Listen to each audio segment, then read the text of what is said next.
Hey, what's up guys, this is Rajesh and you're watching Input Output Campus. So today in this video we'll see the complete folder structure of ReactJS. So when we create a React app, by default we can see these node modules folder, public folder and source folder, and inside these there are several files and folders included, and you can see the other files here. So we'll discuss all the files and folders. So what is node modules folder? During creation of this project, npm create this node module folder by default, and this node modules contains the details about packages. You can see here Babel, and in this Babel you can see the several folders. So this is installed locally into your system when you create your React project. Then you can see a public folder and source folder. So in the source folder, all the files and folders related to ReactJS are included inside this source folder, and inside this public folder all the non-React related files and folders are included inside this public folder, and we'll discuss one by one. So in the last you can see a readme file. So what is a readme? So this readme.md file automatically generated when you create your React app, and this readme file contains the basic informations about your project, or you can give some information manually. So you can edit this and give some information here about the user, about the project, and you can directly upload this file to Git repository. Now what is package.json? So package.json is used to defining your project properties, description, author, license, information, scripts. You can see your project name and project version and some dependencies, script. Oh, what is package log.json? So the package log.json contains the metadata. So what is metadata? So it contains the information about these dependencies. So you can see here React DOM, and its version is 18.2. So this is the only information provided in the package.json. So now if you go to this package log.json, then you can see, so you can see the more information about this React DOM. You can see the version, result, integrity, dependencies. So you can see React DOM is also have some dependencies like loose, envify, scheduler, and you can see some peer dependencies. Okay, so there are extra information about some dependencies are stored in this package log.json. Okay, now you can see .gitignore. So .gitignore, so what does it mean? So it will ignore some files when you will commit your code into the GitHub or Git.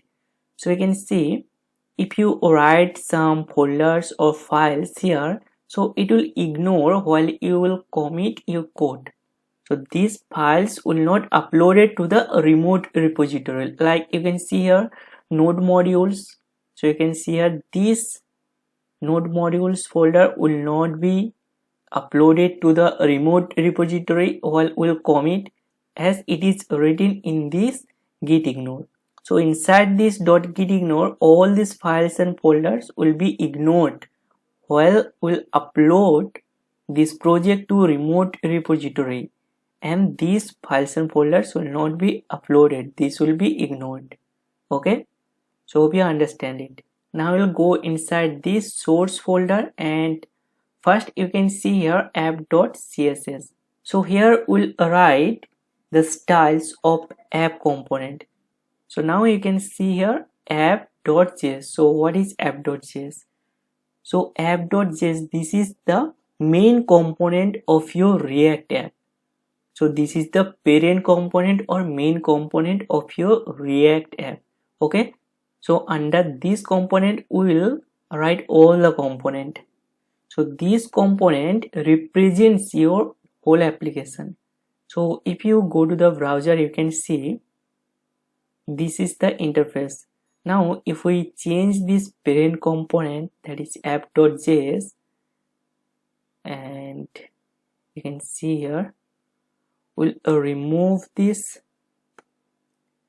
header from here, and we'll also remove this class, and inside this div we'll write a head tag, and we'll give some text here and save it. And if you go to the browser, you can see this showing input output campus.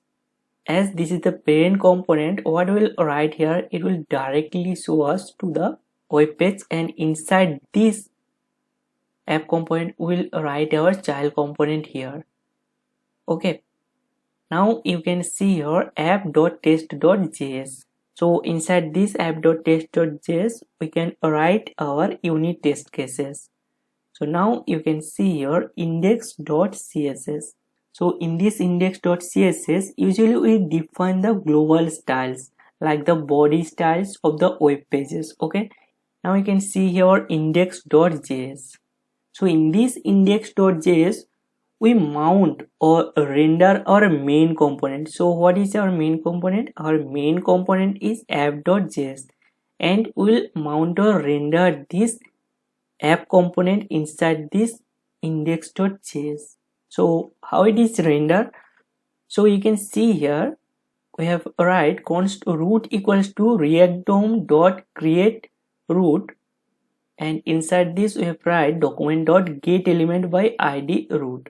So we'll find this root id by using this document.get element by id, and inside this root we'll render it by using root.render, and inside this we'll write our main component or parent component.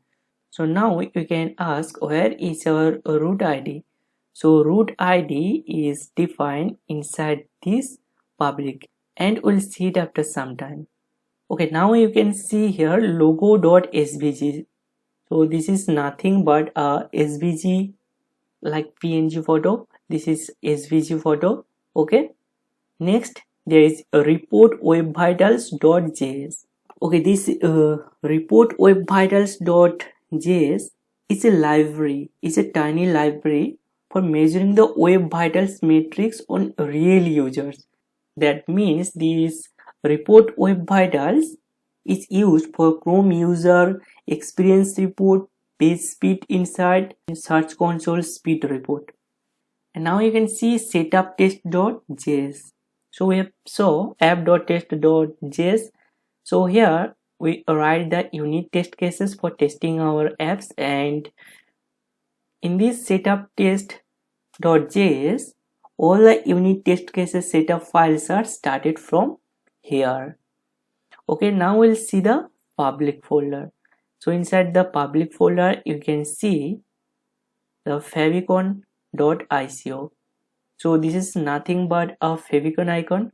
Like you can see here, there is a icon before this React app, and this is called favicon icon, and this is the icon favicon.ico. Next you can see here index.html.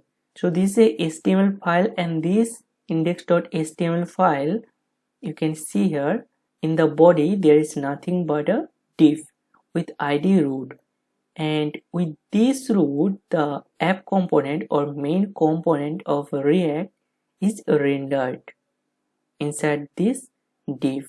Okay, so if you remove these comments from here and remove this, you can see here this is nothing but a simple HTML file with a body with no script and a simple div with id root. So when our app component renders, it come to here by finding this element id equals to root, and inside this div our whole app rendered. Then you can see to png file, and here you can see manifest.json. So what is manifest.json?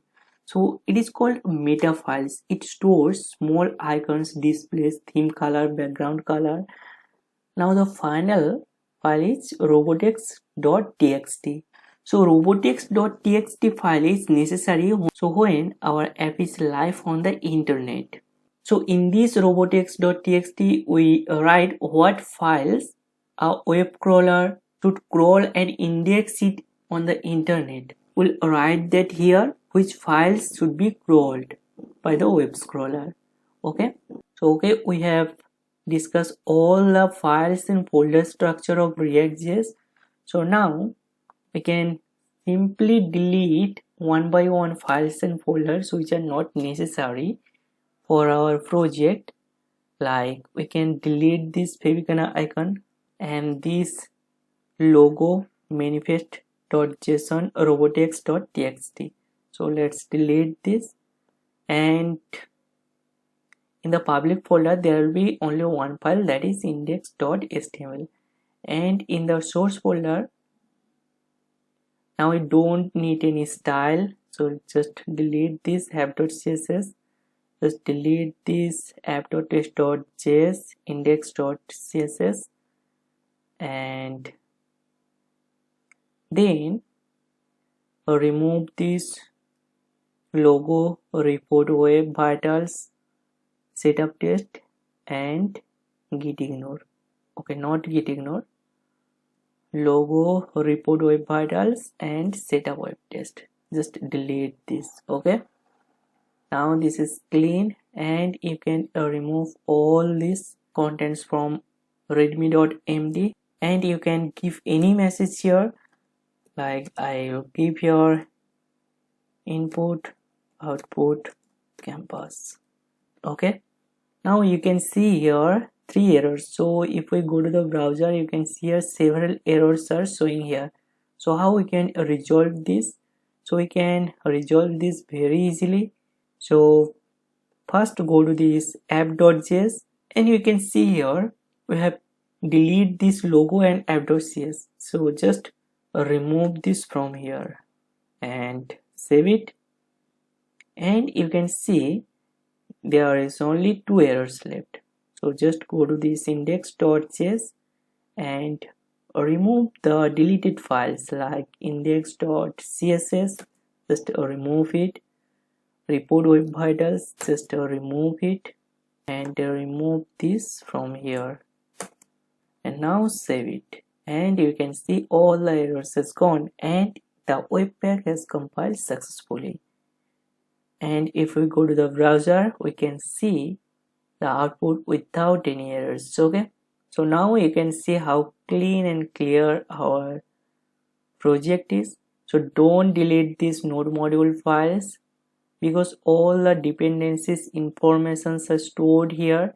So this node module stored the metadata of your dependencies, and don't delete this package.json file. You can delete this package log.json as of now, but this is also necessary. You can delete this and save it, and you can see there is no error showing.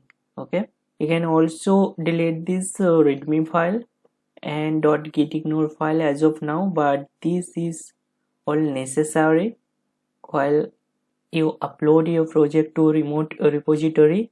Okay, so I have tried to explain you all the things in a very simple way. If you find this video helpful and enjoyed the video, so please like the video. Thank you for watching this video. See you in the next video. Till then, take care.